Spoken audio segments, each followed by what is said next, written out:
Okay, the next variable I want to review is unemployment. Okay, now there's lots of things to go over here. Someone is considered employed if you have a job, and have worked for pay.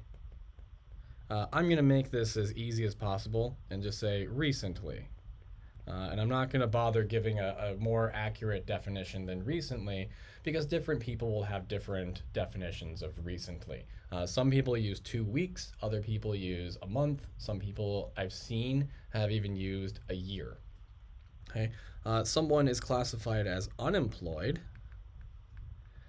if they do not have a job and have actively looked for a job. Again, I'm going to use the word recently. Most people agree that 2 weeks is kind of the standard here, but different states and different counties will have a different definition here. Regardless, the point here is that someone does not count as unemployed unless they meet both of these criteria. They must not have a job at the current moment, and they must have actively been looking for a job. If they are not actively looking, they do not count as unemployed, right? So sitting on your couch and wishing that you had a job does not make you or does not count as being unemployed in this framework. Okay, this is the standard definition of unemployed in economics. This is what the BLS, the Bureau of Labor Statistics, uses. This is what everybody in the U.S. at least uses when we're calculating unemployment. The labor force is just equal to the number of people who are employed plus unemployed. And finally, people who are neither employed nor unemployed are just classified as out of the labor force. Okay, so if you are neither employed nor unemployed, which means that you are not employed and you are not actively looking for work, then you are considered out of the labor force. Now this includes retirees. It includes children. So my 1-year-old son, he counts as being out of the labor force. And it also includes people who were previously unemployed but have given up looking for work. Those people we typically call discouraged workers. Right? So discouraged workers, again, are people who have given up on even bothering to try and look for work. That is perhaps the worst thing that anyone can be, is a discouraged worker. Okay. Now, the unemployment rate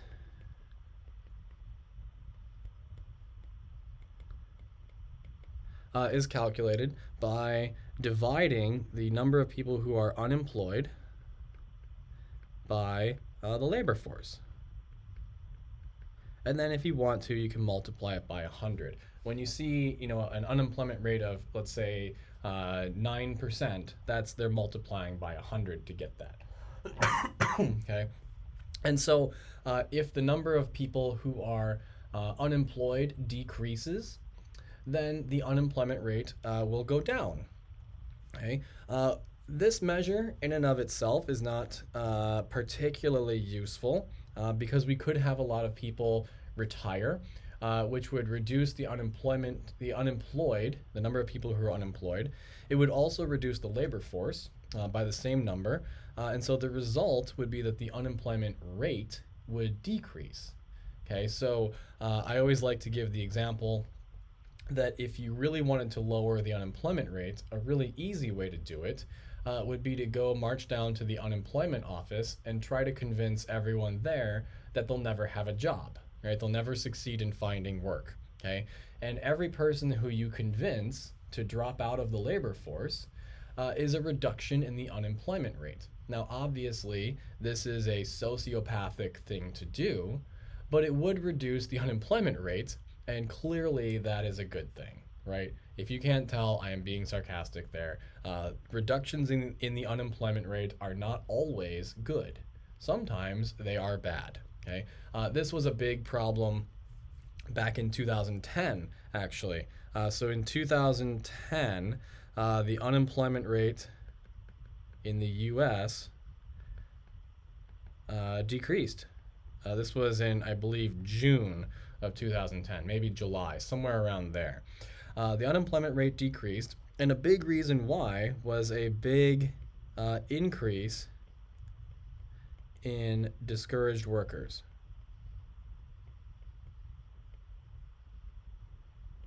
Okay, so lots and lots of people who were previously unemployed gave up looking for work, and as a result, the unemployment rate went down.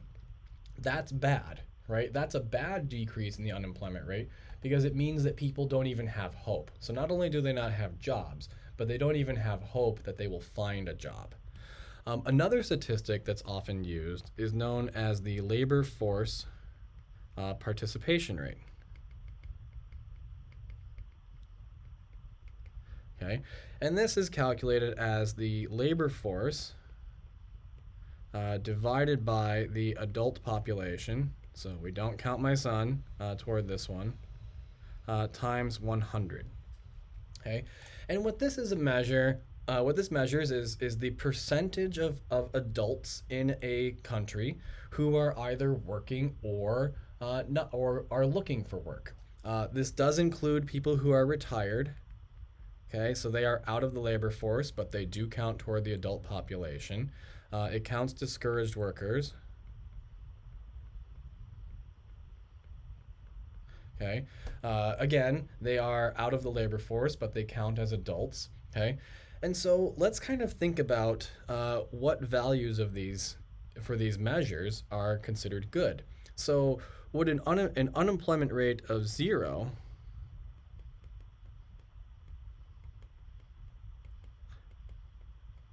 right? At first blush, this sounds wonderful.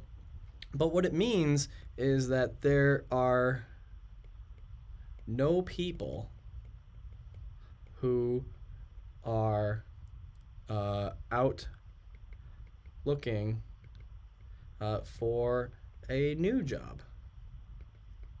All right?